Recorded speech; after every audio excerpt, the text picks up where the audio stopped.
रमज़ान उल मुबारक night football tournament पसनी का दूसरा semifinal शहीद अदीद इस्माइल फुटबॉल क्लब और अन्नूर फुटबॉल क्लब छोटा के माबैन खेला गया।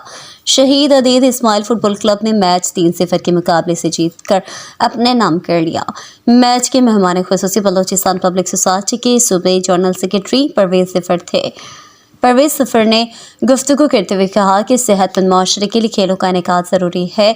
ऐसे इवेंट्स नौजवानों की हौसला अफजाई करते हैं और इन्हें ज़हनी सुकून फराहम करते हैं। उन्होंने कहा कि जहां खेलों के मैदान आबाद होते हैं वहां हॉस्पिटल वीरान नजर आते हैं, जबकि खेलों की सरगर्मियां खिलाड़ियों को अपनी सलाहियतें निखारने का मौका फराहम करती है। खेल एक सेहतमंद माशरे के क़याम में अहम किरदार अदा करते हैं। उन्होंने कहा कि हमारी कोशिश होगी कि पसनी के नौजवान खिलाड़ियों को सूबाई सतह पर मुतारिफ करवाएं। उन्होंने टूर्नामेंट कमेटी के लिए 20,000 रुपये देने का ऐलान कर दिया। इस मौके पर बलोचिस्तान पब्लिक सोसाइटी के सूबाई मीडिया ऑर्गेनाइजर वलीद मजीद और BPS के सूबाई सोशल मीडिया के मेंबर नईम बलोच इनके हमरा थे।